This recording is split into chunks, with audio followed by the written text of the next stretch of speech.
You want to do it? You want to start that would again? rather. I'm sorry about that. I got the stuttering fingers. Ready when you are. It's the Mike O'Mara Show. Wow, the news is just so chock-a-block with all these big stories. So much going on. You know, it seems to me that we forgot the story from last week when there were two Tennessee hunters that actually went down to Florida. Right. And they participated in the Burmese python hunt. Yeah. And the purpose of that was to clear the pythons out of Florida, right? Yeah, what they have down in the Florida Everglades is a species, the Burmese python, not indigenous to the area, that I guess from people releasing pets into the Everglades when they get too big. And these pythons have thrived down in the Florida Everglades. Great environment for them. A tremendous environment, and they're encroaching on certain residential communities down there. They're finding these massive pythons because they do so well down there that I guess Fish and Game down in Florida instituted a hunt to get rid of some of these pythons because they're messing up the ecosystem down there. And they do that in other places too. I know that around here sometimes they have deer hunts that they sponsor to get the deers away. In Florida, it's snakes. Yeah, it's a circle of life. It is. What I didn't know was last week they rescued two guys from Tennessee that were part of this snake hunt. And the snake hunt, I guess they got lost, they got disoriented.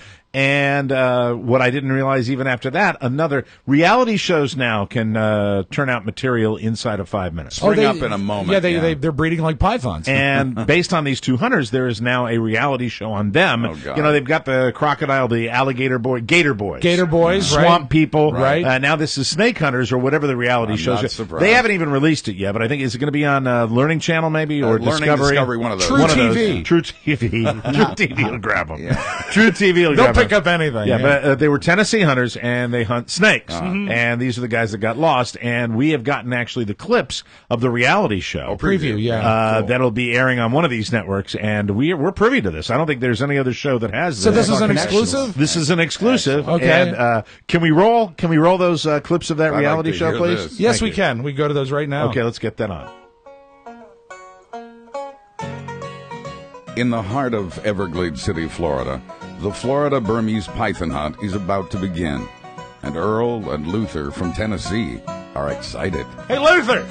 Hey, go snake, big snake, python. Now, come on, Luther. Yeah. This is going to be good. You're going to get snakes? Going to get all the snakes, and we're allowed to. Government wants us to get all the snakes. I'm excited. Going to get a 25-footer. 30-footer. Snake. Going to get my big snake. All we got to do is get the snakes. It's a snake hunt. Come on, snake. Snake hunt. Snake. 1.5 miles from Everglades City and 13 hours into the snake hunt, Earl and Luther are trying to get some traction. But the Everglades are not cooperating. Where's the snake? Who's that talking? I ain't seen no snake. I don't know what's going. Can't. Been out here hours. Don't find. Hey, snake. Hey, what's that over there? Oh, stick. Damn it! It's a stick. We didn't want a stick. Want a snake? And I'm damn out here. I don't like this snake. I don't find snake. No, it's gonna be all right. All we gotta do is find a snake. I want to get a big. Hey! What's that? Stick. Damn it!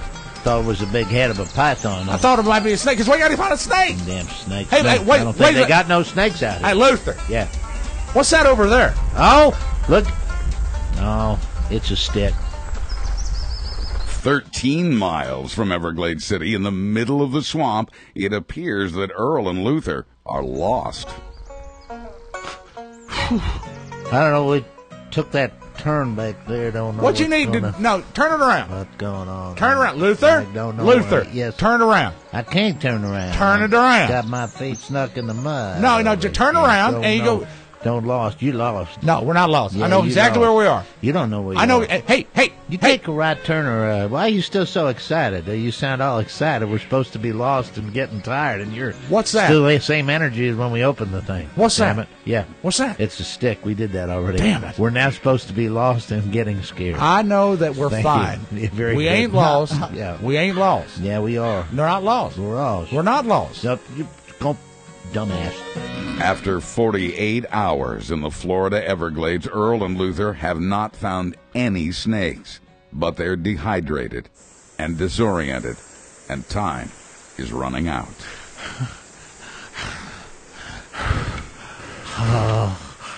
tired. I'm tired. Disoriented. I'm so tired. I can't believe I knew that word, disoriented. Yeah, what do it mean? I'm thirsty. You got my canteen? You should have brought more water.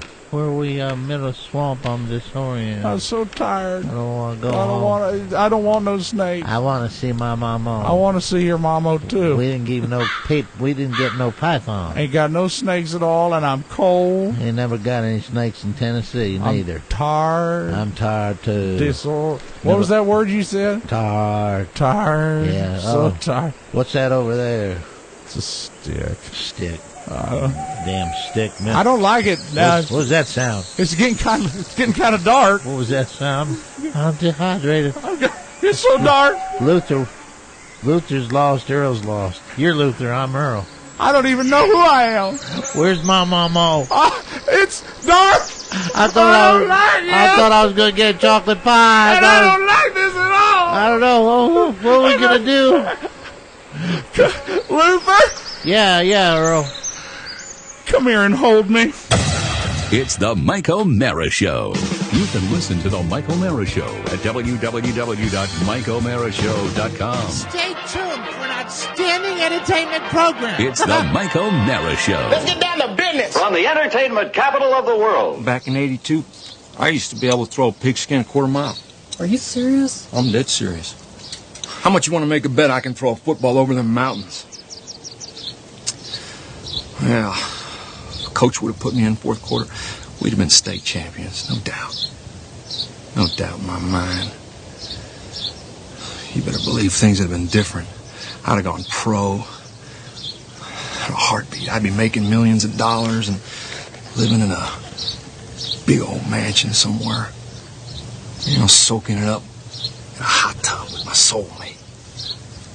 Kip, I reckon you know a lot about cyberspace. You ever come across anything like time travel? Easy. I've already looked into it for myself. Right on. It's the Mike O'Mara Show.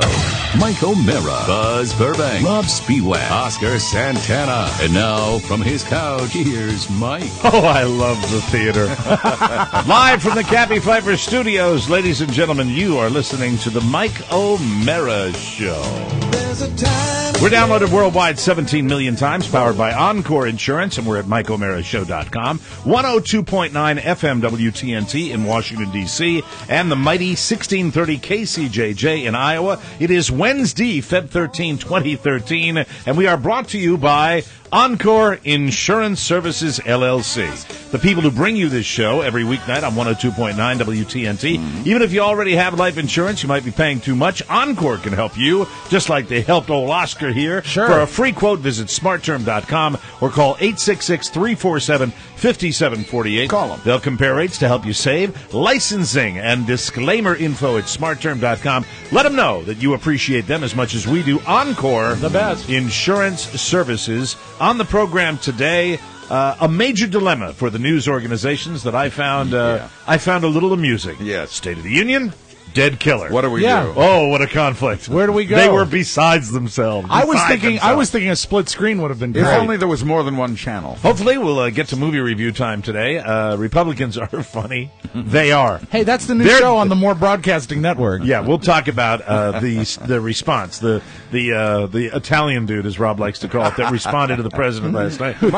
Thirsty? Why it's fun to root for a sucky team. Will we ever get real snow? Do you feel sorry for the cruise ship people? We missed Fat Tuesday. Anybody tired of the same arguing? Give Carla her props, and more fun and more thrills on the Mike O'Mara Show. Must start out with, I use this show for psychotherapy. Yes. And I will tell you that, after my recent troubles with my ticker, it was nice to, get a bill. Really, they say it's not a bill. They say up at the top, this is not a bill. Well, the first bill you got was the clean bill of health. The clean bill of health. Yes. Yeah, and you should state priceless, the fact. really. Exactly. You can't put a price on But it. if anybody's curious as to what my insurance company that I struggled to get in the first place is covering out of my $30,000 bill, Yes. $30,000. That's a lot. I was in the hospital for 2 days. Right. Because I thought I had a bad ticker. A lot of room service. And they did, just phenomenal food. Movies. And what were you doing? So would you like to, before we get into the shtick, Puppy Dog Tales, would you like to know the total of the $30,000 that is covered by my insurance company? Sure. What you're not responsible for. What I am responsible for. All right. I would. Why don't I ask Oscar? What am I responsible for? How much of the $30,000 you're responsible for? Every penny of it. Well, that seems fair. And I'm paying $545 a month for the privilege of having this insurance company tell me that I am not. Now you know how insurance works. It's pretty crazy. Isn't it great? It's pretty wonderful, isn't it, that happens? Yeah. And, this was something that, I got that. I was gut shot when I read that today. And that was this morning, right? Yeah, that was this morning. Nice way to start the day. And, and the weird How's your thing heart is, now? Oh, elevated. Yeah. Sure, I bet. Blood pressure, the ticker, everything. Sure. But welcome to the system. Yeah, Welcome to healthcare in America. Exactly. And, I come at this from two different directions. Number one, Lickett Insurance Company. Right. It's great that I'm having a meeting with an insurance guy today. Yeah. My homeowner's you guy. can let some of this out on who him. also happens to help people. Right. How about helping me? But anyway, so it's just it's really a stunner to look at that. The number one thing is the insurance company's going, hi, you're out on your own. And then the other thing, healthcare in America. God love them. I know what they did. And incidentally, this is not the full bill. I'm sure. This is no part doubt. of it. I haven't been billed for any of the bill. tests that I got. Right. This is going there and staying there. This is the hospital hotel bill. That's what this is. I can't believe that's not everything. No. The doctors bill you separately. They do. Oh, boy. For their own services. I said, Mr. O'Mara is no longer here. We have to blow up everything regarding healthcare in this country. Yeah, on paper, from start to finish. Yeah, start It's from scratch. Truly amazing. Yeah. I mean, I go through all these hoops, and then to get that, we're not responsible. So I'll keep everybody posted. Buzz informed me that this is just the beginning. That I don't necessarily have to freak out just yet. Don't fall for this. They just want to see if you'll pay it. But it's pretty amazing. They really will. That's really the test. That's their little scam. That's what I found out recently. But really, when you get done with the insurance company, you go, oh, that's a shocker. But then you look at that bill in general, Right. and you say, Jesus, The cost of it. Yeah. wow. Well, it's a bed, it's food. I can understand a lot of it, but again, isn't that what insurance is for? Yeah, it's That's scary. why we all pay all this money monthly into this pool. It's scary. What was your sleep number in the hospital? What was my sleep number? Yes. You mean on my sleep number bed? Yes. Right. Not sure. Hey, I like that bed. You did? I'll tell you, that's an expensive bed. Really? Yes. Well, you can I press. hate hospital beds. You can press a button for feet to go up and for your back to go up and all that good It's stuff. just- they seem so bulky And, not comfortable. And the weird thing is, mechanical, yeah. I'm getting bills rejections from my old insurance company, which wasn't they just even the wanna remind insurance you? guy. You didn't even no, have no. to. From like doctors sending this, and I'm like, was I disoriented and out of it? And did I give them the wrong insurance card? This all happens these stuff. all the time. It's just nuts. I know. It's insanity. Look, I'm in a different place. I just signed up for my personal health insurance, and when I went through the process, I filled out the paperwork. I had another physical, and they called me like a month later after I sent in all those signed paperwork, and they said, hey, are you going to send that paperwork? And I said, I thought I had insurance. You approved me. It's been a month. You're telling me I'm not covered right now? It's crazy. And they said, oh, if you could put it in the mail, we could probably get this processed in a couple weeks. The entire industry. It's been filled built- with. There's so much paper. Yeah. And the entire hospital, the hospitalization costs you $15,000 a day, which is basically what it is, has been allowed to charge that much. That's crucial. Because Yeah, see, that's it's the problem, too. But they've built on each other. Yeah. Insurance is built on the cost, Because I'm not letting and the doctors. cost is built on insurance. I'm not letting doctors and caregivers and all the people in this industry off the hook. I'm not going to do it because when you see a bill like that, Yeah. you go, Yeah. Jesus Christ! The bills, I mean, really? They know the bills no longer have any credibility. I may have mentioned recently I got a nearly $1,000 bill for what is a basic standard panel of blood tests. And what I found out after dealing with many phone calls with the insurance company and the lab and all of that, in the end they said, well, it's been repriced from nearly $1,000 to $200. So what they're telling me is $200 is really what we meant to say, but we just wanted to see if you'd pay the $1,000. Really insane. Yeah. Really, your insurance bill right now is like an episode of American Pickers. Right. They're starting high so Yeah. they can see what they can get It's a out of bid. it. Yeah. Pretty amazing. Well, I'm happy you're actually doing the show because that type of news, I mean, that could floor somebody. You know what? I Yes. tell you, there are days, and everybody's had this that does what we do for a living. That it's a reason we have like meetings after the show. Yeah. Because the fact is, anything that I should just, I should get up in the morning, prep this show, and not even open a piece of mail. Right. Then I would be fun. But what I was doing before the show was gathering up, paperwork. You're getting organized. And, it's just, it's a shocker. It's a stunner. Yeah. And it makes me realize that when we watch the, El Presidente like we did, that our leaders that are up there are just, so full of crap on both sides. Out of touch. Just, and maybe clueless about what's really happening. Just clueless. Yeah. And, but the fun thing last night, I wanted to talk about the State of the Union and this guy Dorner. And I looked over at Carla and I said, this is what we love. Right. Mm-hmm. We love a burning cabin.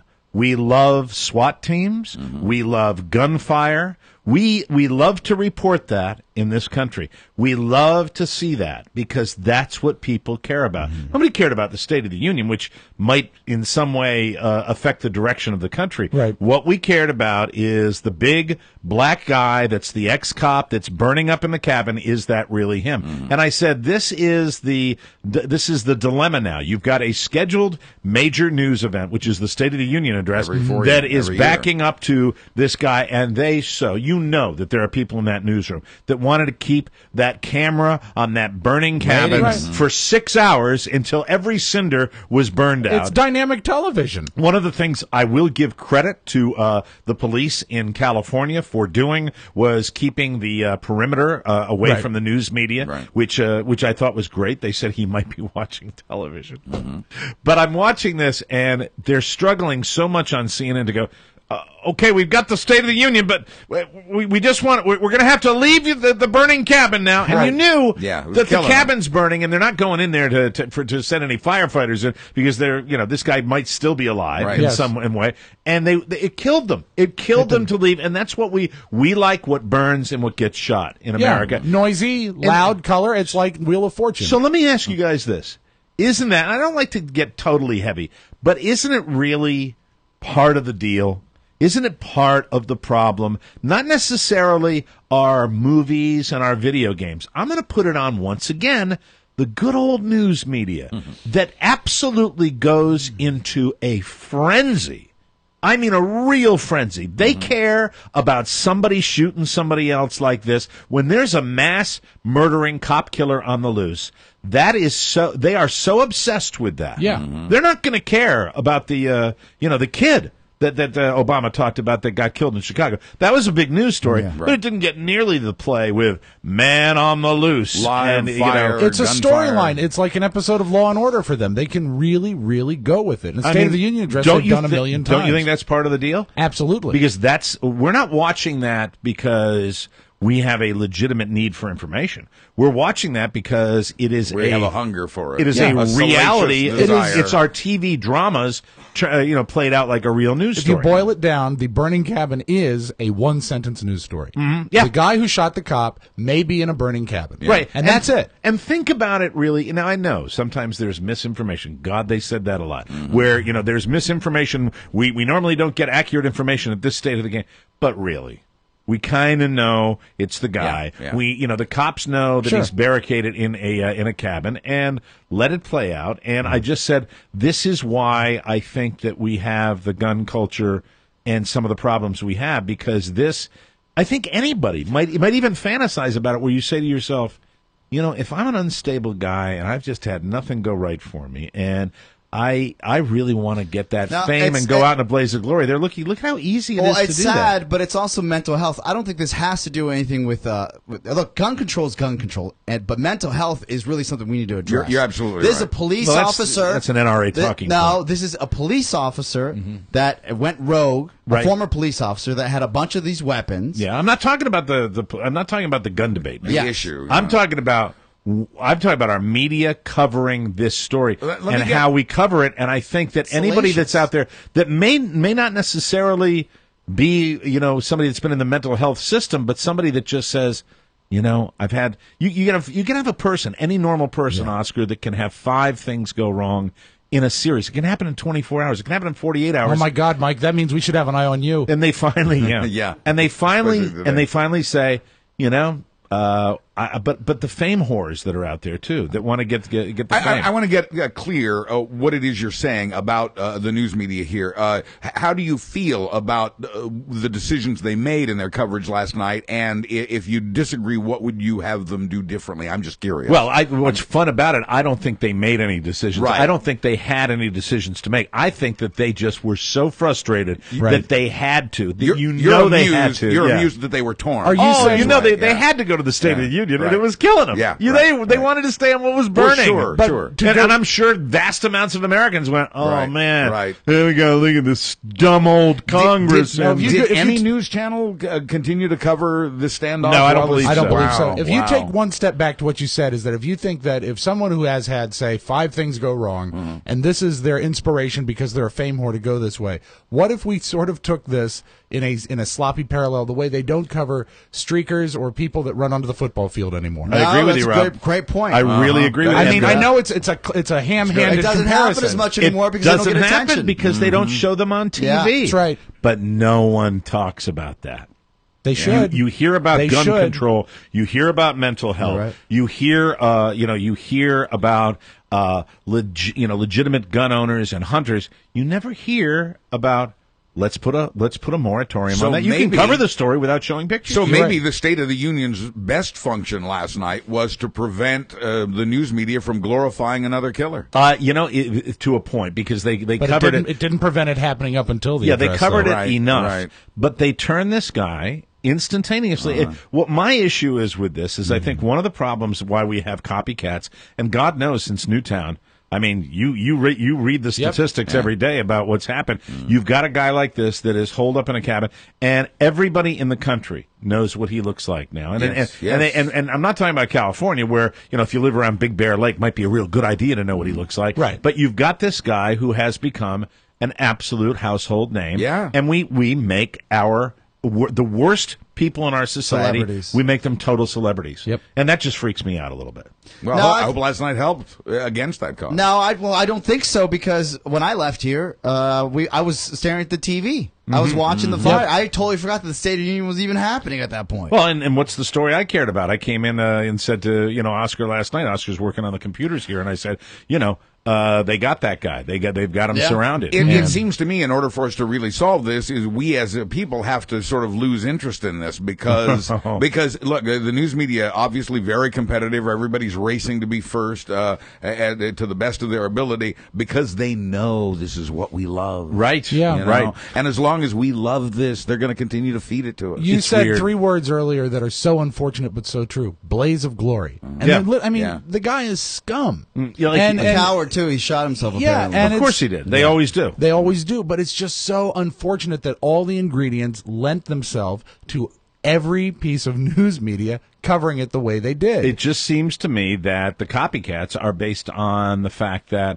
these guys know they're going to get all this credit. I They want know, that fame. A lot of these killers, the Aurora guy, wasn't he a fame whore as well? Wasn't he excited Exactly, about would appear that he way. wanted to be known. So I think we got to look at that a little bit too. I agree with the whole mental health thing, but you've got the mental part and then health, and that involves the healthcare system. Right. Sure. And you know We're what that back is there all about. again, We're yeah. back there. well, we're we back obviously, there if we again. look at healthcare, we can't afford it. Yeah, it's frustrating. I mean, we can't afford to do anything. We can't. So how can we do that? So anyway, the guy's gone, and I'm good riddance. We all know he was a cop killer, and he deserved to die. Right. And the fact is, he's gone now, and we'll see. We'll see when the next one's going to happen. What were your thoughts on the State of the Union? State of the Union. I will tell you that I was.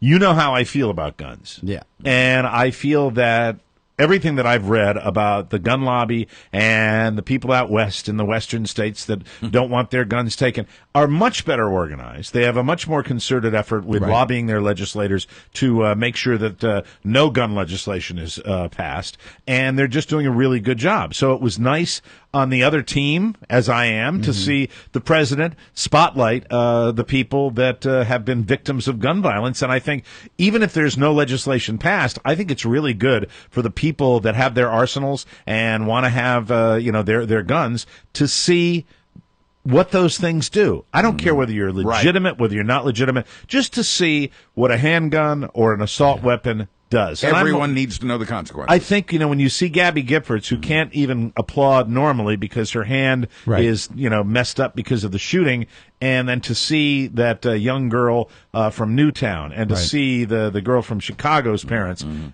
it was good to see it just because that's the logic that I still can't get my head around. I really can't understand the gun culture. I've never. People know that. I don't get it. I don't understand it. Overall, I know we have both seen Obama have his great moments and his not as great moments. I felt the speech was not one of his best until the end. How did you think the whole speech went? I thought that he was. The end was great. It's the same old, and and it's a show, and you see the different people that don't stand up and the people that don't applaud, and the fact is that. I just think I'm like all America, where I say it's more of the same. Nothing's going to change. They're all going to fight each other. The best they part all of his, hate the president. The best part of his speech that Rob refers to there is the very part of the speech that Congress will not act on. They won't do a thing. And Oscar, I didn't want to come to this point, but I have to say you're right, and you were right all along. I hate being right. You predicted that nothing would come out of this, and I think it's pretty clear at this point that nothing will. And I think even if the NRA were to disappear today, that there is such a culture in this country, such a tight holding on to the Second Amendment that they think they're going to lose even though they're really not, that we're not going to make any progress. Buzz, I will say, though, I was wrong about the Postal Service. I thought they'd never give up Saturday service. I was dead wrong. But you said something really telling before. You said you just don't understand the gun culture. I guess I don't either, and maybe that's the problem, because you really can't fight an opponent you don't understand. Well, what's the argument? If you really think about where the argument is, you've got a bunch of people that are on the gun control side that say, well, they're not going to take all your guns. Right. And unfortunately, I go the other way. I go even for this. I said, some people tough do. tease if they're going to take all your guns. Take them. Guns do kill people, and I've always believed that. And legitimate gun owners, yes, it's legal, and there is legal gun ownership. But I'm saying at the same time, handguns kill more people than assault rifles, so why not take some of the handguns away, too? It's all about the extremes. What's that? The extremes. I don't think I'm extreme. Well, I think there are more people that agree with me than more people that agree with, hey, I've got a Glock. So you're telling me that I think there's an even number. Kill the music. I think there's an even number. Right. I think there's an even number of people that want their firearms and the ability to have them, and there's an even number of people that don't want any firearms. Yeah, I think that that's a fair estimation. What's amazing, what's almost laughable to me, is that I am considered an extremist. Because I think that something that you can pull a trigger and in a split second blow the side of a 6-year-old's head across the wall, that it makes me extreme because I don't think people should have No, you're taking it in the literal sense. I'm saying you're an extremist to take all guns away if that's what you want gun control to be. I am saying that my feeling is, if you took all guns away, you would have a criminal element that would probably still be able to get some guns. Sure. Yeah. But it would be much more difficult for them to do that, and you could begin the process of getting rid of them. Easier to find. I think it's funny to me that I have an extreme position where it wouldn't bother me if we didn't have guns in this country available to John Q. Idiot that can go to a gun show and buy them. Not the one killing machine. On the other side of the coin, I don't feel that's extreme. If you want to hoard more than 60 weapons or 30 weapons in your home, that's extreme in my eyes as well. Right. Exactly. My viewpoint. Of course. Yeah, and I just think that if you're somebody who wants to hoard 15 weapons in your house, yes, your team's winning. Well, your team's doing much better than my team because there's not a chance in hell. And you're armed. And I know this with my extreme position. I know that there will never be a day when we don't have guns in this country. Right. That we don't have citizens, inability to buy weapons. That's never going to happen. Right. Okay. So I know that my extreme views will never be adopted. At the same time, I don't think they'll even make a dent in the guys that want to have, 6 assault weapons that he gets at a gun show without a background check. So, I feel like my losing team, and it's so outrageous for me. I'm going to get more mail and more emails and more messages on Facebook based on what I'm saying right now. Mike, you couldn't be more wrong. Mike, I've gotten more passion from our listener base. Oh, yeah. And our listener base skews a little left based on this. There's a little sexual arousal for anything at all. Because people friggin' love it. Yeah. Your radio partner loves it. Yeah. He loves guns. He loves guns more than he loves people. I would say that I'm an enthusiast because he's shown me that world. I will tell both of you young men, yes, that you would change your attitude if somebody in your family took one in the head, especially if they were under 10 years old. I wouldn't disagree with you. Yeah, and so I ask you, and I ask everybody that feels this way. Yes. Try to do this for just a second. Try to take it out of the video game, movie, gangster shoot 'em up, and really just try. Try for a second to put yourself in a situation where you're imagining what it would be to have a loved one that was killed with the gun that you had in your house. That'd be horrible. It would. Yeah. And nobody can do it. Nobody, because that gets back to me, to a lot of the way America thinks. It's fine as long as it's not me. I'm Mr. Guns until it happens to me. How many people have been gun enthusiasts until somebody got shot in their own family? There have been a lot of them. Repeat the president, though, just because there are extremes isn't an excuse for not doing anything. Oh, and a lot of people would say, and now it appears we won't even do that. Even, what do you hear from the NRA? If we put these laws on the books, they're not going to enforce them, or the criminals are still going to get the guns. Well, based on that philosophy, why try? You wouldn't have any laws at all. Right. Why have drunk driving laws? Because, people are still going to drink and drive. Right. Yeah. So let's not have any laws at all. Exactly. That doesn't work that way. Yeah. It doesn't work that way. So I try to keep it in my pants on guns, but sometimes when I'm looking at those people in the audience, one after the other, and listening to him every day with another person in this country, and this country getting more people shot than anybody else, more gun deaths, more handgun murders, more all that. And meanwhile, we sit there and we make it into a political debate, and we have what are called gun enthusiasts. And Grumpy Boehner right behind him. Hey, well, that was him later on, what too. A puss on his so face. that's it, But you know what? You argue the point, but you don't even own a gun. So I wish I could. So you don't count. I live in D.C. Hey, you know what? The horrible D.C. where they ban guns. I moved to Virginia. I'm really comfortable. I am really comfortable with Oscar not owning a gun. Me too. We'll take a break. Sit next to him shot every day. You're a great shot. And incidentally, even with all of my extremist views, yes. Even if I didn't think everybody should have a gun in their house, I'd still be all for going out to a place and taking a gun and doing some skeet shooting or going out and target shooting or going out and hunting. If you release that, stuff. You sign out a gun just like you rent a set of golf clubs. Right. So, there. Is it all that extreme? We'll have to wait and see. Too radical. If you're going to send me a letter about it, I don't want to hear it. Thank you very much. We'll take a break.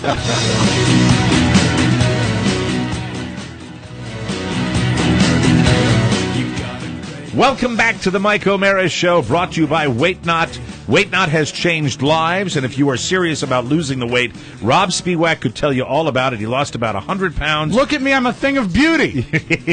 You were. When are you going back? I think in the next week or so.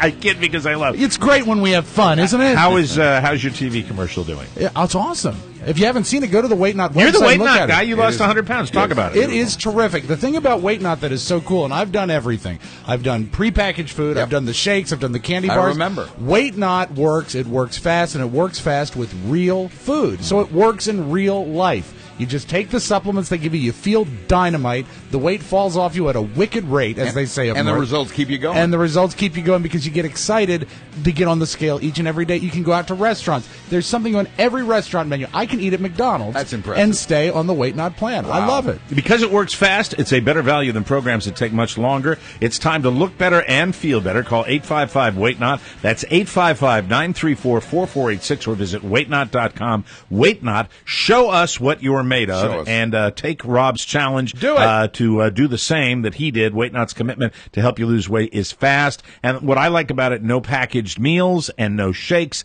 It's not that prepackaged stuff. You can do it in any grocery store. Check it out today. 855-WEIGHT-NOT. That's 855-934-4486 or weightnot.com. Okay, getting back to the State of the Union and everything. The State of the Union that we have, the Republican Party is responsible for coming out with a response. And the response was given by Mario Langer. No. Marco Rubio. Oh, I'm sorry. It was Andrew Rubio. That's right. Rubio, you hump. That guy looks like Andrew Langer a little bit. Yeah. Doesn't he? He has that same kind of like doughy face that Langer has. And even though Langer's politics are different than Marco Rubio's, he gave the response. And I'm looking, and the only thing I thought, we remember that guy Bobby Jindal who did it a few years back. Very well. Yeah. And we all kind of made fun because here's the way I think we should do it. And he looked silly. So I'm looking He was at like Kenneth the Page from 30 Rock. That's right, so I'm he watching did. Marco Rubio give the response, and the only thing I noticed was he had him the odd eye. Did you quite notice? jive? Yeah. He just you look at wandering eyes eye? on television. He had the one eye in the one direction.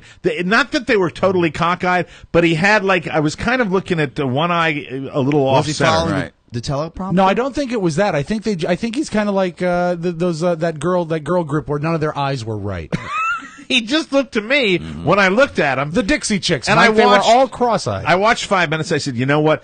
Much better than Bobby Jindal. This is the face of the Republican Party as they go for the Hispanic vote. And I said to myself, this guy, this guy's not bad. This guy's, he's got his act together.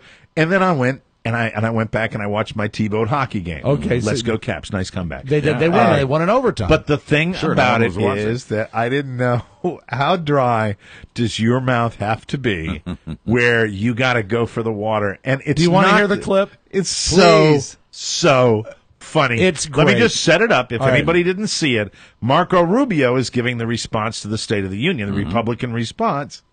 And when he did, he got halfway through it, and I guess he got a little dry, and Right. he had to reach for the water because it was live television.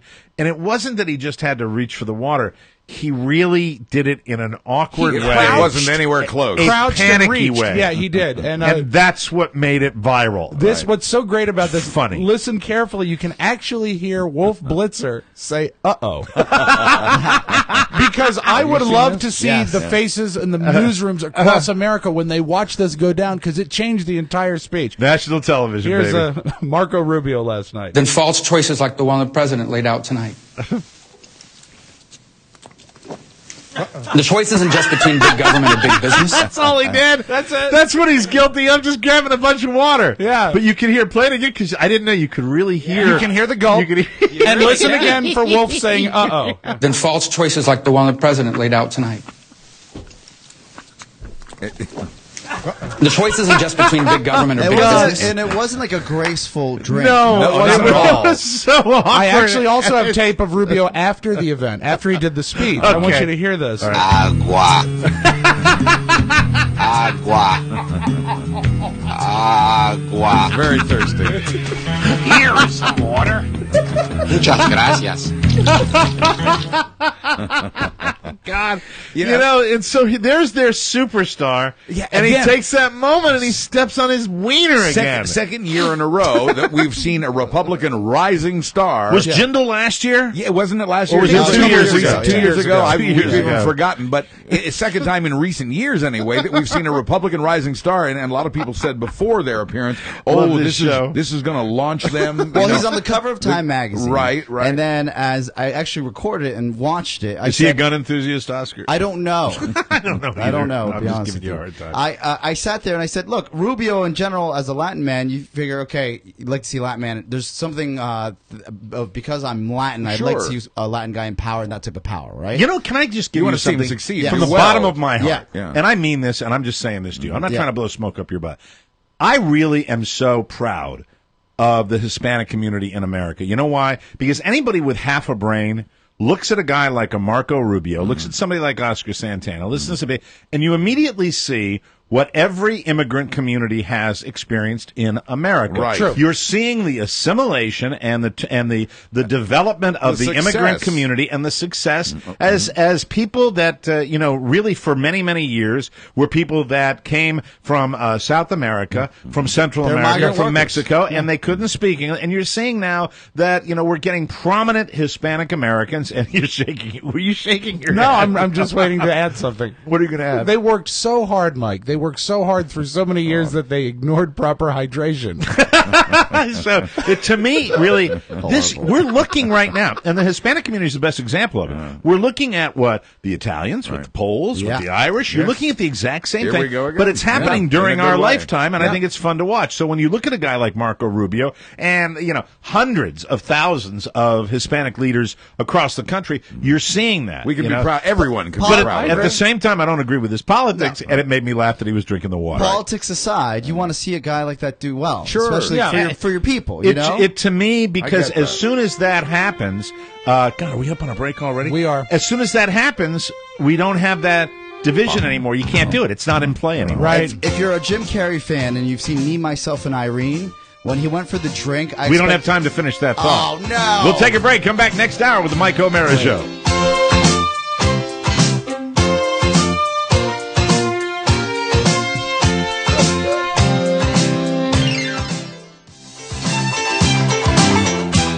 Welcome back. We were talking about Hispanics in America and drinking water. That's right. And all And that dry good mouth. stuff. And we're going to get to Oscar's finish of that thought. Okay. Although it was a little bit of a commercial break there.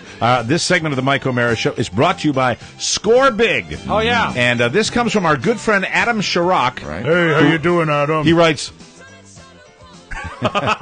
Mike will now do an impression of popular listener. It's like Adam having him Chirac. here. I used Scorebig for the first time to buy Sacramento Kings tickets for March 24th, and I was able to get tickets for myself and my lady for $21. Hi, Wilma. Total. No fees, no muss, no fuss. All right. I'm Adam Chirac, and I'd say it's perfect. Now I get to attend Here We Buy Night 2 for the Kings. What?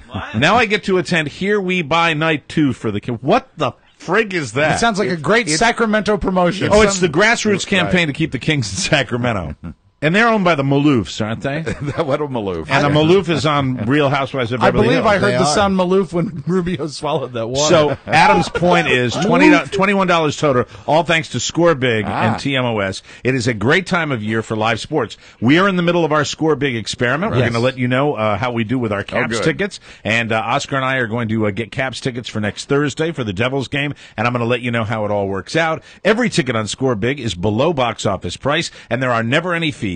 Stop wasting your money no matter what team or show you want to see. Stop it. Go to scorebig.com, enter our code TMOS, and get an extra $15 off on your first order on top of your up to 60% savings. Never pay box office prices again. Go to scorebig.com and use the code TMOS. Matt Hey. Bloom says it's the best service out there. yes.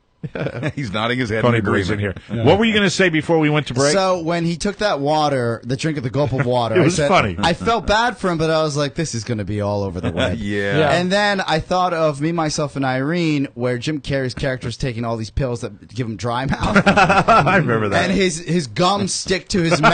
yeah, 'cause been he's- there. Hey, hey, he's got the thing. Hi, how are you? Yeah, yes. Hi. And that was, of course, kind of a variation on his Fire Marshal Bill. Yeah. Exactly. Yeah, so, so I felt for him, and it's gone viral. I like his response, though. He attacked it right away. Right. He owned it. Yeah. Which is what they have to do. I mean, it's the right. real world. It's the way it is right now. And news is so stupid. This morning they're calling it Watergate, which is so dumb because you can't know. add gate to water I know. because it comes from Watergate. It's the land of the stupid. I hadn't heard that. Then next there'll be a parody song. Oh, Marco Rubio, you're so very thirsty, duh. I saw a Photoshop this morning of him and one of those camelbacks on Stay thirsty, my friends. around his suit. It's too funny. My baby's got dry mouth. Now, if he had done it, if he had a glass, Or what if and it had been now. If he gets that, here's the thing. I'm thinking this is handlers, man. Yeah. These are the Yeah, people yeah. that He's they're looking thirsty. Interns, Jack. You just put it up there, and he goes, and that's the way we should do it. He has no podium, though. Right. Yeah, but he didn't have to reach and stretch as if it were miles away from him. Yeah, he it could was have like just it was in turned the casually. like in the That's other room. What if it had been a martini? It was farther away than it should have been. Yeah. I just want to say about half of what the president's telling you is absolutely dead wrong. But I want everybody to come back to the couch. We're going to have a good old time. Yeah, the I'm cotton. Senator Marco Rubio of Florida. And, Rob, find me some cocktail music. You got it. Hold on. Why wait to do the bit tomorrow when I can come out right now? He had a cotton mouth. I tell you, how about that president, huh? Did we like what he had to say? Something, isn't he, Marco? Well, I stand for the Republican Party. A bunch of people that have different things to say about what the president said. Senor Rubio, Hey, hello, Oscar. here's your mojito. Thank you very much. You know, I love this country, and I love the United States of America. Where else could a man that's the son of a dishwasher come up through the ranks as quickly as I have in my politics? But if I can just hold on just a second. Yeah, you're going to need a drink.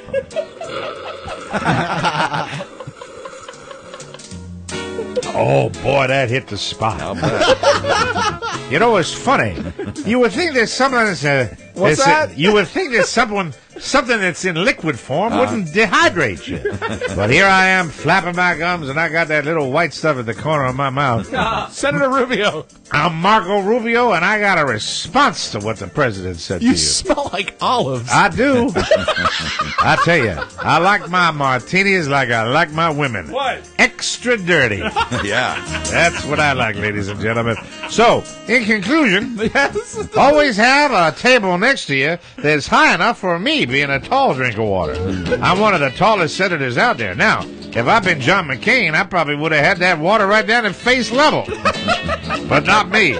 And speaking of Obama, everything he said was wrong, and I'm going to fight him every step of the way. I would like to thank my friends at Poland Spring, Evian, and all the other fine spring water companies.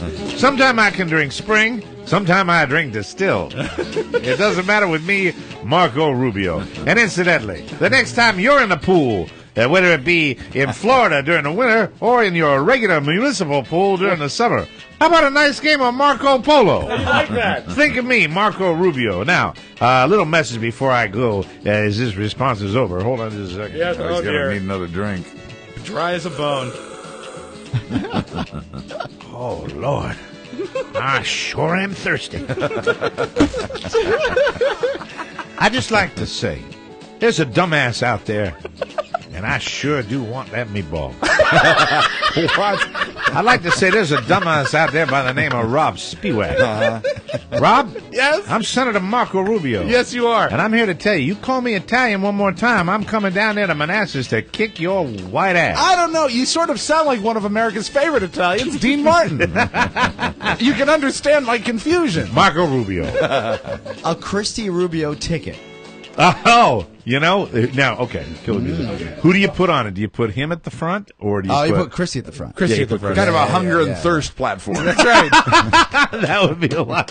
Say bread and water. Yeah, I sure don't want. I guess I really don't want that meatball as much as old Christy wants that meatball. And you know what? With his screwed up eyes, I've got their campaign slogan. What's that? One eye on the future. So it's funny. I love it, and it's what it's all about. Yeah. I thought the State of the Union. It is what it is. You know, the same old, and it frustrates me that I think everybody's burned out. Everybody's burned out. We need a I third think so, party. yeah. We need a third party candidate, somebody to shake stuff up. Well, you talk about healthcare reform. It's kind of hard to keep your spirits up when you get a $30,000 bill. Yeah, I mean it's complete lunacy. I mean, if I wasn't able to come in here and vent, I would be sitting at my kitchen table, probably with tears in my eyes right now, terrified about the prospects of having to deal with that. It's an insane little world that we live in. If he really, really brought up health care during the State of the Union, it would have been great if you had gotten that bill a day earlier and you had been sitting in the chamber and the camera could have gone to you. Mm-hmm. And he'd say, and there's Mike O'Mara, and he has just gotten... This is what it would look like. And we look, and I just want to say, we got Mike O'Mara here. He just got his $30,000 bill. And they'd show me, and they'd start applauding, and I'd be up there going... Yeah, waving the bill, sure. I don't know. With your good hand. What I envisioned is you flipping off the camera. Yeah. Yeah. There was one lady up there that looked particularly sour. Yeah. And, you can't tell. They have so many different shots of people, Mm-hmm. and it's hard to tell. I did see the lady that looked every day of her 102 years. Oh, yes. God, she was boxed. It was oh, my. Guilty. Yes. She looked like she might have been able to use a little Poland Spring water, too. Yeah, anywhere. Because the one All thing, over. she had the thing that you see with some old people where it's the tongue. Yes. Where it's just going... Working always. Yeah, constant Yeah. working. But I mean, to be 102 years old. That's what's so hot. And to be in that chamber. Yes. And she waited 6 hours to vote? Mm-hmm. It was terrific. And she got a nice round of applause. Yeah. And I didn't think she was going to make it to the booth. Hello. So her big to-do that she waited 6 hours to vote? Mm-hmm. Yes. God, that's an indictment on the voting system here. Exactly. Well, That's the point. she's here in Washington, and she waited 6 hours, and she was actually nice enough that she has decided to grace us with her presence. She here. So we many have visitors her today.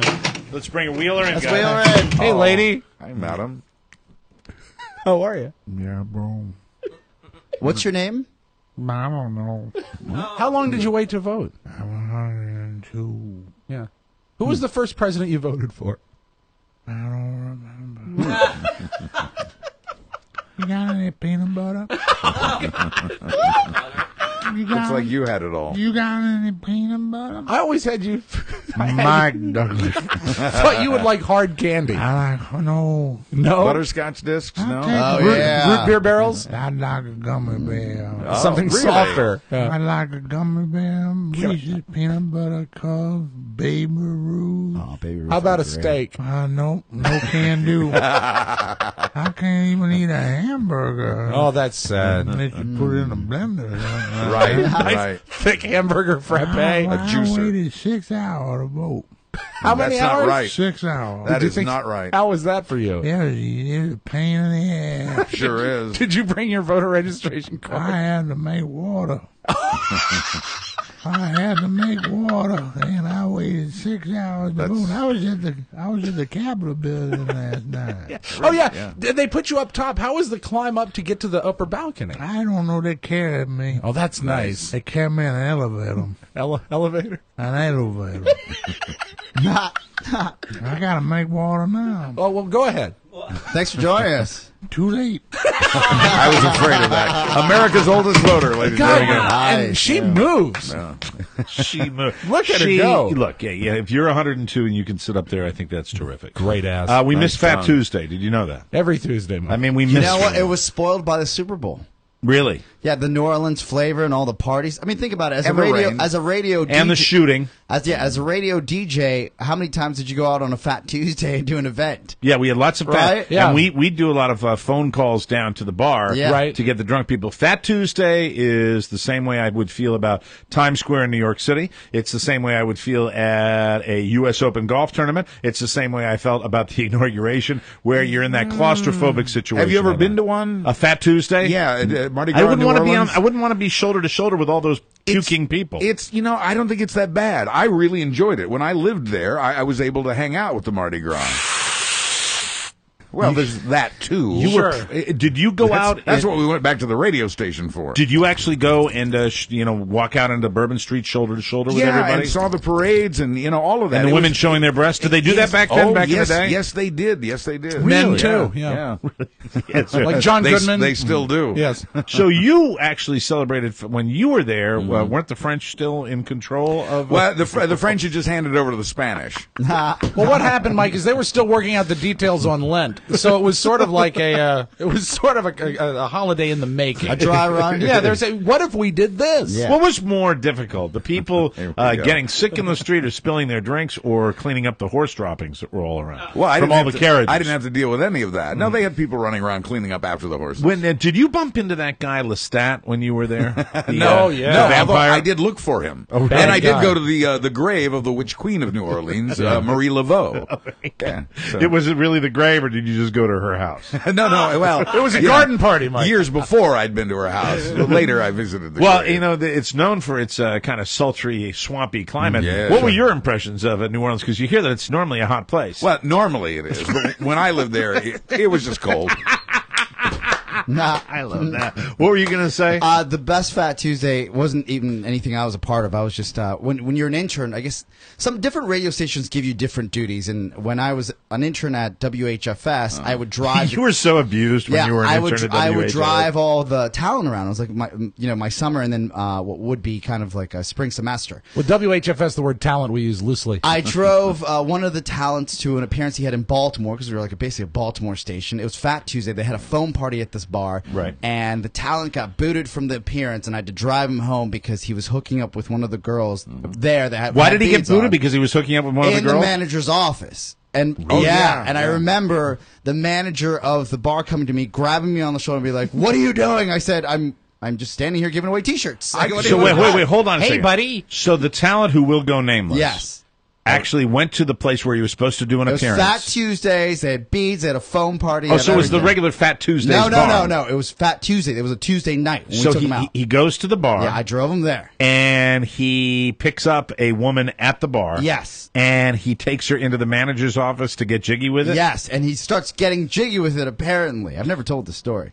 And then so the manager grabs me. He says, "Do you know what so and so just did?" I said, "No." And he's talking about the talent. Yes, he said, "You guys got to go." And I said, "Well, what happened? I still got an hour left in this appearance because I don't know what happened." Did we ever find out any detail as to whether the what he did would involve an oral argument, or did he find out that he was going the whole way? It was an oral argument. Really? Oh, yes. In the manager's office. Yes. And the manager was pissed off about that. She was giving an oral argument. He wasn't. Yeah. Yes, of course. I wonder how many beads that caused. So, and I don't want to seem real Worth stupid. it. You're saying a phone party or a foam? A foam party. What is a foam party? They have these foam machines. That's what he was doing in that office. Yeah, I was going to say. They have these foam machines. Basically, it's like it's really trashy, but you're dancing in foam. Yeah, and envision a room filled with fog, suds. fog, suds. but instead it's suds. Oh, like How come I don't have any internet service right now? How come I don't can't know. get Pay my the bill, Mike. Pony Boy, what are you doing to the But, computer now? To my point. What are you doing? Are you messing with the computers again? You're always messing with my computers. To my point. Oh, I got it now. Thank if you. you're going to celebrate Fat Tuesday, and you can't be in New Orleans, a college campus or a college bar is the best place probably. to be. But New Orleans is great. Yeah, I got in trouble for smoking weed in the radio station. What? In one New Orleans, Wow. one Mardi Gras year. That's- As a matter of fact, the other DJs, there was an FM station and an AM station,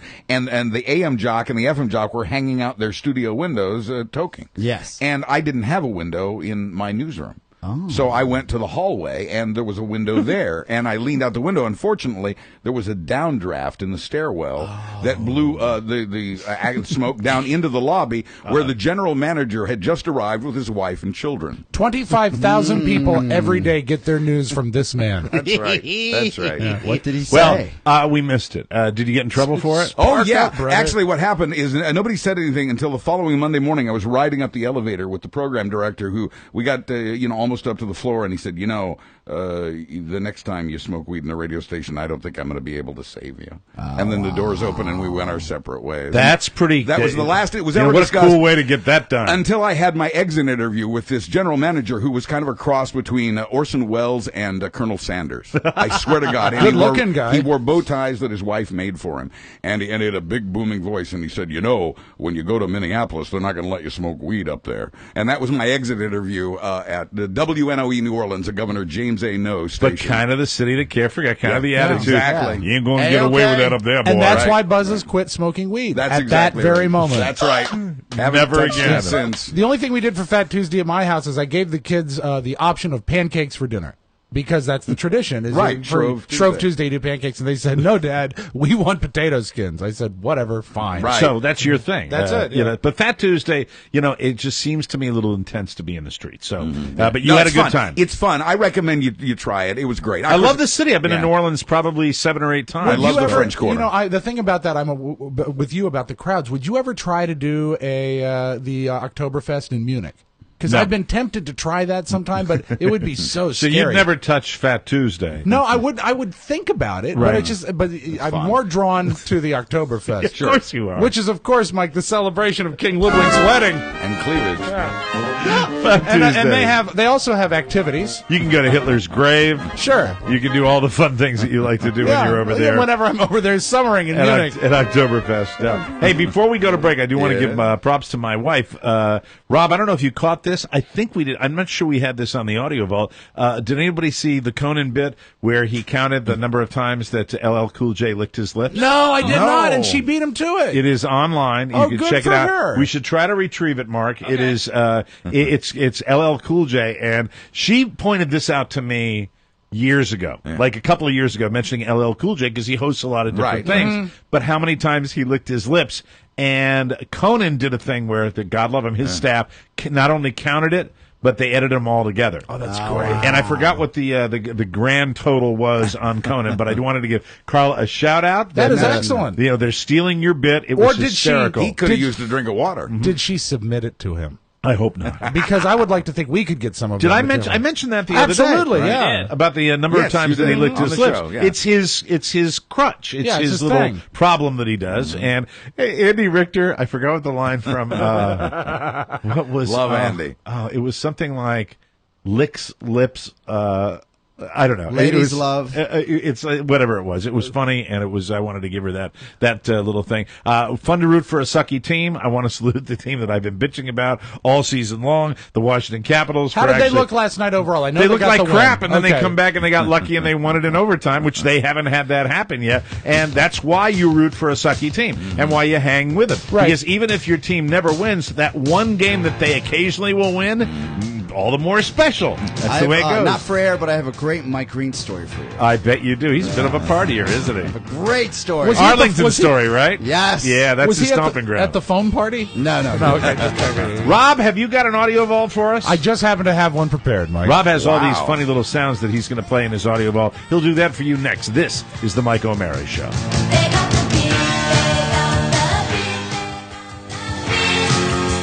Welcome back to the Mike O'Mara Show, everybody. Warby Parker, we've been telling you about them for a while now. Really, if you go to a regular store for eyeglasses, you're going to pay a ridiculous amount of money. And they've taken care of that at warbyparker.com, where glasses are starting at just, are you ready for this? $95. Now, these glasses are fashion forward, in many cases more fashion forward than the glasses that you would see in a regular store. And you can find try up to 5 pairs rather with free shipping to find the right pair that's there for you. Carrie will be on their website today, as a matter of fact. So easy. You go to their website, you check out the different styles. They don't overwhelm you with styles like you do if you were to walk into a regular glasses store. It's really relaxed. All of them are great styles. They've picked out the best ones already. And not only can you do that, but you go to their website where you've got a wonder bunch of fashion-forward glasses. Then you select the 5 that you want to try on. They send you a package that has 5 different pairs that you can actually try at home. You pick out the ones you like. You send the rest back to Warby Parker. No joke. And after you select your 5 favorites, you keep the ones you like, and you get free shipping with all of it. We've all ordered glasses and sunglasses from Warby Parker. You should too.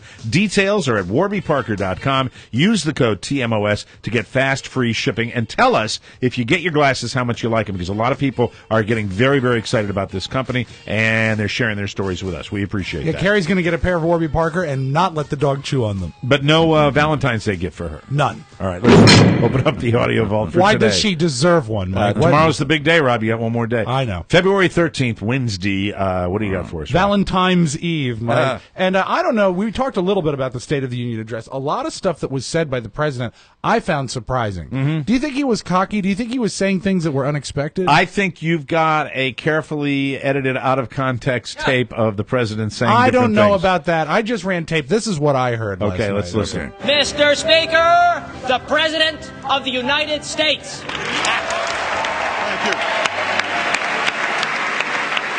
Tomorrow, my administration will release a new nuclear weapon. We should save hundreds of billions of dollars by getting rid of Desaline Victor, because Desaline is 102 years old. What makes you a man isn't the ability to conceive a child, it's boosting teen pregnancy. And we want to encourage that. We want to help that. Today, our scientists are devising new materials to make damaged organs. 4-year-olds in manufacturing will help entrepreneurs and small business owners expand and create new jobs. Tonight, I propose working with states to make high-quality drugs available to every single child in America. But we can't stop there. We will continue to take direct action against our wives, our mothers, our daughters.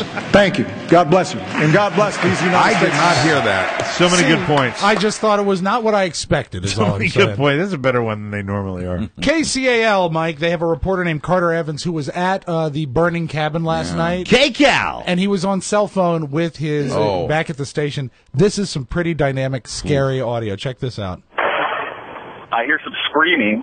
You heard all that gunfire.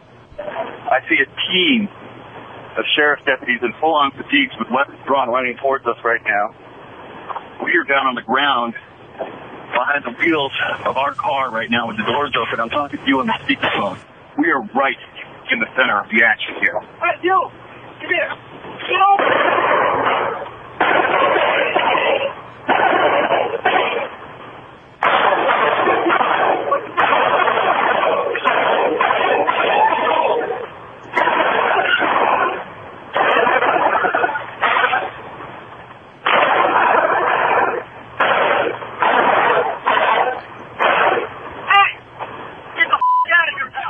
that wild?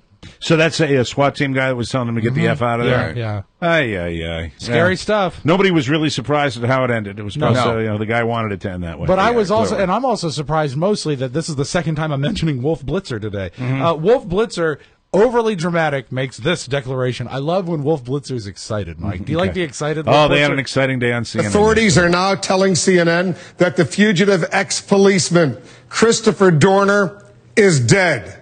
Yelling Wolf Blitzer. That was their big deal. And then right after that, the LAPD spokesman Andrew Smith says, until Mr. Dorner has been identified as either deceased or he's got handcuffs on him and he's sitting in a jail, we're going to continue as though he's still out there. We just want to make sure, and on an abundance of precaution, to make sure that all our officers and the citizens in Los Angeles are safe. They should relax. Wolf Blitzer already told me he was dead. Yelled it, as a matter of fact. Wanted to be first. Extra crispy. What are you doing? I had no joke. But it was in my. I simply had to say those two words. That's straight out of I got the response I wanted from you guys. That's right out of his id. Stream of consciousness. That's right. Extra crispy. We lost Rick Huxley yesterday, Mike. Mark Ronick is giving me the reaction that I wanted for that. My God. And you know what? It also makes me think of Todd Moore. Yes. Hey, Todd, how do you like your cop Extra killers? crispy. Extra crispy. I think one of the most underrated British invasion bands, the Dave Clark Five. You know, I heard the reason that they really released that cop and why all the trouble started in 2008. He was just burnt out. That's terrible. Is it too soon? No, it's about right. He's a cop killer. I can make jokes about it. I can make jokes about his death. Yeah, I think you can. Now is your brain going now like what you're trying to come up with? Now not you're doing me. your audio vault. I got you at a disadvantage. Not me. Right. Rick Huxley from the Dave Clark Five. He played the bass player. He died at age 72. But I love the Dave So it's Clark the Dave 5. Clark 4 now. Now it is the Dave Clark 4. Extra crispy. Extra crispy. A lot of great hit records from them, and a lot of people, they were founded as a group to make music to raise money to buy jerseys for a sports You know what you team. might say about that guy Dorner? He What's got that? fired twice. Or fired himself. And you know what? The sad thing about his death, he's not around today to celebrate Ash Wednesday. Hey, you did it. See, he was thinking about it. He was thinking about it. He was thinking about it, but he got a good one off. That's pretty good while he's running his own audio vault. Safe home, Rick Huxley. Thank you for all the music. Yeah. One of my favorite things about Mel Gibson is not Mel Gibson, but you doing Mel Gibson when he's the agitated Mel Gibson. Right. And we got some of that yesterday. Some TMZ guy found him and asked him about the Pope's resignation. And he gets a little of that, yeah. You get that sound in Mel Gibson's voice. Mr. Gibson, sir, how are you? Big fan. Hey, are you finished? Finish. I want to ask you finish on the Pope resigning. Yeah, I just read about it today. It's happened before. Like 500 years ago. Yeah, it's happened more than once, I think. It's not very common, though. No, it isn't, but I don't want to talk to you anymore. I'm finished. Gotcha, thank you. I just like, yeah, it's happened before. No big deal. You know, you're Mel Gibson, and with what they've done to you with release tapes, and his stability, you got to give that TMZ photographer a little credit. Because if I'm Mel Gibson, I'd want to really give that guy a camera suppository. Well, you got to give Mel some credit for not going off on him. Yeah. We would expect. I don't want to talk to you anymore. Right. Yeah, it's happened before. Kate Upton. Incidentally, can I say one thing about the Pope? I'm watching. They're covering the Pope resigning, and I guess they're going to build. They're renovating a new property in the Vatican that's going to be where he's going to stay. Property like it's owned by Wynn. You know, look. It's Vatican. It's blaspheming to question the sexuality of the Pope, but I just like to say he was very fashion sensitive. They talked about, and they show a picture of him with one of these floppy red hats like you'd see in the birdcage. Yes. Right. And then right after that, they talk about the fact that, and of course, he'll take with him his beloved cats. His cats, yes, that's right. And you remember he has an obsession with shoes as well. That's right. Remember that? Yeah. And Mike, there he'll stay in his new cottage. I am not gay! He'll stay in his new cottage, and the only medication he's on are Pirin tablets. He gets to take his cat. All right, good for him. And Hello, his cats. Pope Ratzenberger. And I think that because of the cabin and because of the State of the Union, we didn't really get a lot of coverage, as much coverage as we should have, about that nuclear test in Korea. Right. And here's David. You know what his last meal was before they caught him? What's that? Toast. Nah. I'm sorry. That was actually good. That was weak. You're not a bit sorry. I like that one. I thought it was fine. Here's David Letterman talking about the nuclear test in Korea. Boy, the North Koreans are at it again. Any North Koreans with us tonight? North Korea, they set off, and they shouldn't be doing this kind of stuff, and it's just horseplay. It's like high school kids goofing around. They set off an underground nuclear device. And I want to tell you something, ladies and gentlemen. Of the Koreas, I would have to say North Korea is my least favorite. Least favorite of the Koreas, yeah. Yesterday, they set off an underground nuclear device, and today they announced that they are very close to developing their own Kardashian. That is your magic audio vault. Thank you, Mike. Thank you, Rob. We'll take a break, come back with Buzz and News. This is the Mike O'Mara Show. Whoa, whoa.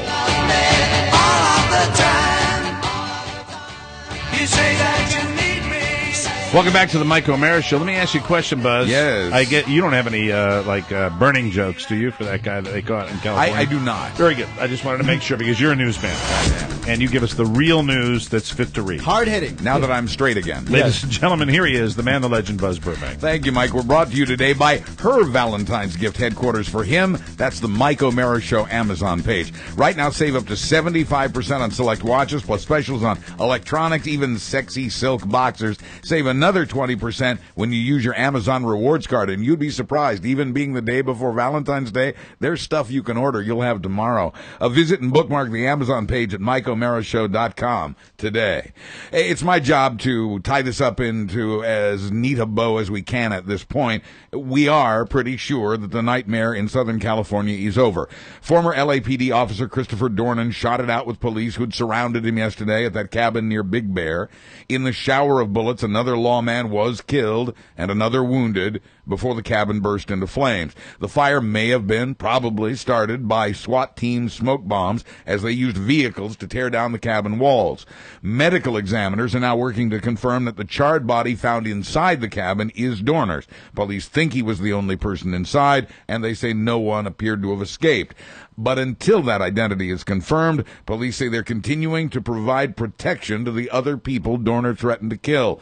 Dorner allegedly killed 4 after being fired by the LAPD, a couple in Irvine, a cop in Riverside, and the San Bernardino sheriff's deputy who died in yesterday's shootout. Still to come, a hearing into the circumstances surrounding Dorner's dismissal from the force. And I am someone, because that is the underreported story in this tragedy. I will be very curious to see what happened. Not that anything justifies the behavior of that man. Of course. He deserved what he got in the end. He we really all agree did. on that. But I would be curious to see how the LAPD handled this guy. So would I. Especially the allegations about he made a complaint about another officer beating a suspect. Right. So I'm Mike, curious about all that. They've got an amazing track record. I'm sure they handled it right. Yeah, it's the LAPD. I mean, they know what they're doing over there. What could possibly go wrong? And I hope the news media continues to follow up on that story as well. They won't. We'll see. President Obama used a dramatic technique in last night's State of the Union speech on the topic of gun violence. They deserve a vote, he repeated, as he urged Congress to pass new laws requiring better background checks, a ban on ammo magazines of greater than 10 rounds, and a renewed ban on assault weapons. I should have asked you this earlier, Buzz. Would you like to hear just that part of the speech? Sure, absolutely. Have that clip here. Idea's parents, Nate and Cleo, are in this chamber tonight, along with more than 24 Americans whose lives have been torn apart by gun violence. They deserve a vote. There it is. He repeated that phrase a lot. He went on and on with it, but I thought it was very effective. I liked it. This is just a little exercise. You can do it if you want. You don't have to do it in your local community. The little community centers, sometimes the convention halls, they have these gun shows. This is where guys can go in with not the same restrictions you would get at a regular gun store. In some can states, go in, that's true. In some states, off a table and buy like a high-powered rifle or an assault weapon, and you can buy those things. This is just an exercise. If you have time on your hands, I did it by accident one time, but I'll never forget it. But drive out there and just park in the parking lot for maybe 15, 20 minutes. And park up towards the front. You can even maybe park in the standing area. So you can people watch? Just people watch. Watch the people that are going to that show. And then see what conclusion you come to. That's all. Okay. See how safe you feel. I remember going out and I stumbled. You know the Dulles Expo Center where they have those gun shows? Yeah, it's a fantastic facility. I was going to another show. I forgot what it was. I had an appearance there. And so the gun show was in one hall and there was the show that I was going to, the suppository show. Yes. Oh, that's a great one. Was in the other room. And I That's watched around some back. of these guys walking into the gun show, and it just was enlightening. to say the least. That is good advice. I They think all look people like should do Ted that. Nugent's illegitimate children. No, is there any tailgating? No. Because they do actually I'm tailgate. surprised. I had to take the kids once to Pev's paintball. Yeah. For a birthday party. That's out on 15. And they do tailgate where they open up the back of their trucks or their El Caminos, as Yes. it were, Mhm. and they lay out all their weapons and they set up tables so people can come by and say, ha ha ha, yep. My And it's daughter, scary. did you know that my daughter worked at Peb's Paintball? Did she? She worked there for a time, and I remember going to pick her up at work. A couple of times I would do that. I'm going to pick her up, or she worked there before she had her license. Right. And I went out there to pick her up, and you think, Pev's Paintball, it's a paintball range for kids, and out Fun. there, and you get out there and you see the 35-year-old guys with all their camos on, and it's pretty scary to see that. You know, they're out there, serious business. Reliving their glory days. Really They weird. enjoy shooting at the children, I think. Hey, I'm not against paintball. I'm all for paintball. Paintball's fun. Paintball's big fun. Not for me. As I said earlier, it's doubtful that any of what the president's proposing in the way of gun reform will come to pass, even if he does get that vote, and it isn't clear he'll get that even. The president covered a wide range of topics in last night's speech, including raising the federal minimum wage to $9 an hour over the next 2 years. Well, that'll affect us all. Now this affects Mike, that's something you want to keep in mind as the CEO of this organization. That'll wheel down that $30,000 bill. This next story doesn't really affect us all, but it's one of those stories we're all fascinated with anyway. Mike, you mentioned it earlier. The stories we've heard about a disabled cruise ship in the Gulf are horrific, but the cruise line says, hey, it's probably not that bad. Oh, I don't know. There was a fire in the engine room of the Carnival Triumph earlier this week, leaving the ship unable to move and without electricity or air conditioning. The ship is being towed now, ever so slowly, to Mobile, Alabama. Yeah. I wrote this down today. Do you feel sorry for the cruise ship people? Well, let me lay this out, and we'll see if we do feel sorry. Okay. Passengers, Carnival officials say it's probably not as bad as we've Carnival! heard. They say there is running water and there are working toilets. That's their argument. They say they're not happy about this either. They're sorry. But passengers have sent messages to shore saying that many of the rooms are so hot, people have dragged their mattresses onto the deck to sleep or are sleeping in deck chairs. I do think, Mike, if we were on that boat and we got towed to Mobile, we see Mobile, we might get back on the boat. I think people that go on that. I think people that go on cruises, there are a lot more people that I'm going to be worried about and concerned about. And when they say drag their mattresses out onto the deck, there's more. It's like, yeah, I know, but there's bad sanitation. Go Right. ahead. There are So reports- you're sympathizing, obviously, with No, your. well, I'm saying I don't want anybody to be in this situation. As my heart bleeding for them? No. They got booze. But can I imagine myself in this Booze and situation poop, and Mike. how I would feel? Oh, no, probably not very good. I'd take a growler off the side of the deck. Well, you'd have to. Dangerous. Not only are there reports of standing in line over 3 hours for an onion sandwich, which What? is what they're serving. See, I think that's BS. Cooking facilities are limited. Right. Worst of all, Probably got a lot of bologna. Worst of all, only 5 working toilets, but nothing to keep the bologna cold. Yeah, that's true. Only 5 working toilets for 3,000 passengers. How about you go off the edge of the boat and then on the lower deck someone shoots it with a skeet rifle? That really is an upper decker. Poop skeet. Poop skeet. Poop skeet. Mike O'Mara's poop skeet. Passengers have been told and are reportedly leaving their waste in plastic bags outside their stateroom doors. No problem. There have even been reports of sewage running down the walls and floors, and without engines to provide stability, the ship is listing and bouncing. And Now it's that towed. is the one thing I'd be freaked out if it started to list a little bit. You know, I'm like, dial 911. Yeah. Passengers have been told they get a full refund and a discount on a future cruise. I That's love good. Carnival doing that. Yeah. Carnival. Hey, you get come back and see us. Yeah. Thanks a lot. So you have no interest in ever going on a cruise? Here's the thing. I think it's somewhere in between. It's not as bad as the people that are like, sewage running down the walls. Well, We're going to the port. I somebody was probably- looking forward to my vacation. I can't wait for the pictures. That will tell a lot. But I think that really on a ship like that, you've got refrigeration that can keep food for a very, very, very long time. And they've had fresh food brought in from another Carnival boat. See, they don't tell you that. Yeah. Naming a restaurant the Heart Attack Grill is funny until one of its icons dies of a heart attack. The unofficial spokesman for this fat food restaurant in Las Vegas has died of an apparent heart attack while waiting for a bus. He was taken off life support That's 2 not- days ago. There, but for the grace of God. Mike. 52-year-old John Allman, known as Patient John, ate at the Heart Attack Grill every day until he couldn't. He is the second popular customer of that restaurant. 75 pounds. Oh, Mr. Allman. Restaurant says it has no plans to change its menu, which includes a 3-pound burger called the Quadruple Bypass, containing nearly 10,000 calories. That is, it's look. Any of the other burger joints, they're not going to get that kind of press. But the fact that the place is called the Heart Attack, guy has a heart attack, you're going to get press. It's just lucky that he died and didn't have to go to the ER and pay that bill. Yesterday we told you about a guy who whipped it out during a job interview. Yes. These aren't as bad, but they're pretty good. In a survey of HR managers around the country, we find applicants have also asked if they could have a desk near the cafeteria. Whether midday naps are allowed, and whether the interviewer would like to go out with them on a date. There you go. I'm Buzz Burbank on the Mike O'Mara Show. Thank you, Buzz. Our show today brought to you by Encore Insurance Services, LLC, the people who bring you this show every weeknight on 102.9 WTNT. Even if you already have life insurance, you're probably paying too much, and Encore can help you. For a free quote, visit smartterm.com or call 866-347-5748. Let them know that you appreciate them as much as we do. Encore Insurance Services. We'll be back tomorrow with a new one. Bye-bye, everybody. Bye. Thank you.